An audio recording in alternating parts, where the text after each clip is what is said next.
So, how did this whole thing kick off? Well, it wasn't with a big press conference or some formal executive order. Nope. It all started with a single post on social media where President Donald Trump put America's top defense contractors directly on notice. We're going to break down what happened and what it all could mean. And this is how it started. Just one word, in all caps, beware. Posted right there on his Truth Social platform. This was basically the first shot fired. A super clear, direct warning to the entire defense industry that a huge challenge was coming their way. And look, this wasn't just him talking into the void. The market reacted, and it reacted fast. That post triggered an immediate and negative financial hit for some of the biggest names in the business. It really just goes to show you how much weight these words can carry on Wall Street. All right, so what's really behind all this? Why the sudden declaration? Well, in that same post, Trump laid out a few specific complaints. Let's dig into what's on his list of grievances. Okay, so grievance number 1 is all about performance. He basically said, and I'm quoting here, that defense companies are not producing our great military equipment rapidly enough. And on top of that, he said that once it is produced, it's not being maintained properly or quickly. Next up, he went right after the corner office. The Post called the executive pay packages in the industry exorbitant and unjustifiable. The suggestion here is pretty clear. The top brass are getting these huge paydays, even while, in his view, the production side is lagging. And his third big point, this one's all about priorities. The question he's raising is, where is all the profit going? The accusation is that instead of pouring that money back into new factories and better equipment to speed things up, they're spending it on stock buybacks and paying out dividends to shareholders. And he wrapped it all up with this just to make sure everyone got the message. This situation will no longer be allowed or tolerated. You can't get much more direct than that. This isn't a friendly suggestion. It's being framed as a new line in the sand. Now, to really get a handle on the scale of what the president is targeting, we've got to look at the numbers. This is where you can really see that clash of priorities he's talking about. Just to put a number on it, let's take one company as an example, Lockheed Martin. In just the first 9 months of the fiscal year, so not even a full year, they returned a staggering $4.58 billion to shareholders. And that money came from that combination of dividends and stock buybacks.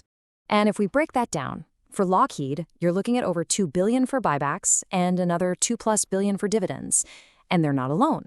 Look at Northrop Grumman, over $1 billion on buybacks and nearly another $1 billion on dividends. These are precisely the financial activities that Trump has put in his crosshairs. So right here, you can see the two competing philosophies laid out plain as day.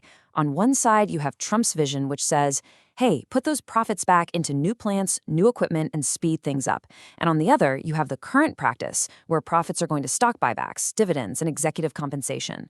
It's a really fundamental disagreement on what that money should be used for.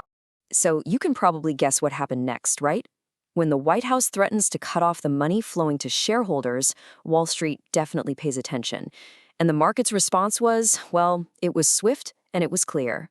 And here's what that looked like in real time. The very same day of the post, you saw the stock prices for these industry giants, General Dynamics, Lockheed Martin, and Northrop Grumman, all drop by about 3%. That tells you that the financial markets were absolutely taking this threat seriously. And he wasn't vague about what he wanted either. He laid out 3 very specific demands. Number 1, halt all dividends. Number 2, stop all stock buybacks. And number 3, cap executive pay at $5 million. And he said all of this would stay in place until his complaints about production were fixed. Which, of course, brings us to the biggest question of all, the one everybody started asking immediately. Can a president actually do that? Does the executive branch have the unilateral power to control the financial decisions of private companies, even if they are government contractors? And that one question just throws this massive fog of uncertainty over everything. Right now, the path forward for both the administration and the entire defense industry is suddenly very, very unclear. Honestly, we've got way more questions than answers at this point. What's the legal authority he'd even use? Does this apply to contracts that are already signed or just new ones going forward? How would you even enforce it? And so far, crickets. The White House hasn't clarified, and the industry has stayed completely silent. It all really boils down to this one legal concept, binding force. In other words, does this announcement actually have the legal or contractual teeth to force these companies to do anything? That is the multi-billion-dollar question that lawyers and executives are no doubt scrambling to figure out as we speak. So where does that leave us? What are we really looking at here? Is this just a powerful piece of political messaging designed to pressure an industry into changing?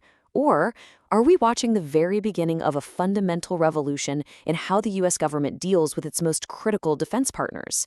For now, your guess is as good as mine.